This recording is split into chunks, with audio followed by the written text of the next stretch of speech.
and then you press this key right here.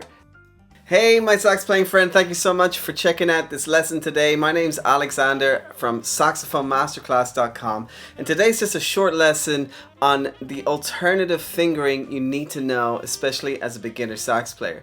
So I'm going to be showing you the alternative fingering for the F sharp key. Now I have a few other videos on different alternative fingerings, like the alternative fingerings for the B flat notes, the alternative fingerings for C, and I'll link to those at the end of this lesson. But if you want to get all of those alternative fingerings and all the fingerings for the saxophone, you can actually get my saxophone fingering chart for free at saxophonemasterclass.com/fingerings, and I show you every single fingering on the saxophone, including all of those alternative fingerings. So I'm going to show you what the regular F sharp fingering is first, then I'm going to show you the alternative F sharp fingering, and then I'm going to explain to you a little bit about when you would use these different fingerings when you're playing the saxophone. So I'm going to show you the F sharp fingering now. So the regular F sharp fingering is 3 in the left hand and the middle finger in the right hand here. So that's your regular F sharp without the octave key.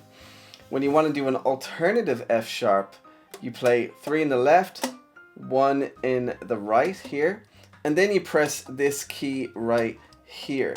Not this one, which if you have a professional saxophone, you'll see a high F sharp key here, which is right beside the side keys. Not that one, this one here. And that's going to open up the key right at the back here. So if I press F and that one,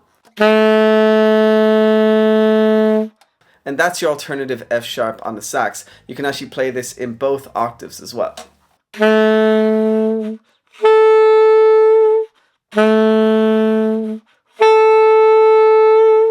So now I'm going to switch between the alternative F sharp and the regular F sharp.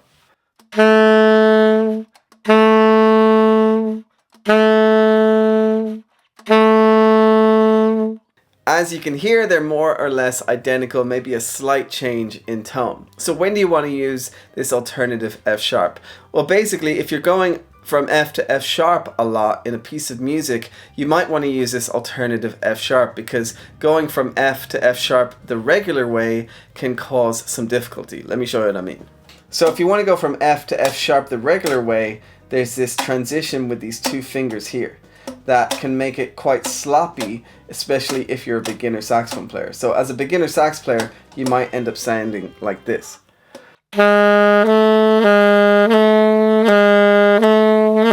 And you're kind of putting a different note in between. You're putting in that G in between because you're not switching fast enough. So if you want to get that transition smoother without working on trying to get those two fingers to move simultaneously, then you can just use this side F sharp using your ring finger.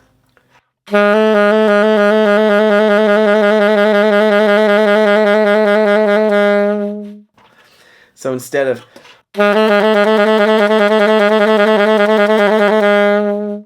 you can just play the side F sharp, which is going to be a lot smoother.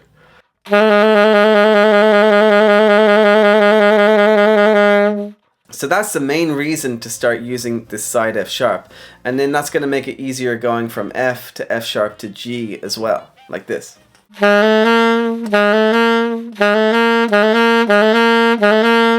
So as you can hear, it makes it a lot easier to go from F to F sharp to G. And the opposite is true as well. If you want to go from G to F sharp to F, you might want to use the side F sharp like this.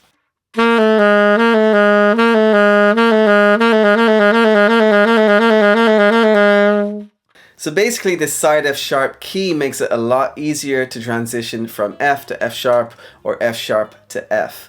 And you should use this in your playing when you feel it's necessary. Like I said, I have all the fingerings for the saxophone, including all the alternative fingerings, including the F sharp alternative key, the B flat alternative keys, the C alternative keys, the high F sharp alternative keys, and I actually have videos on all of these as well, so I link to those below this lesson. And remember, you can download the entire fingering chart for free at saxophonemasterclass.com/fingerings. So friend, I really hope you enjoyed the saxophone lesson today. Remember, I put out lessons every single week on YouTube, so make sure to subscribe, click that notification bell, and let me know if this video was helpful. Comment below, ask me any questions you like. I'm always interested to know what you're struggling with on the saxophone, and I'm always trying to come up with new ways to help budding saxophone players improve their sax playing. Until next time, have a great week and happy playing.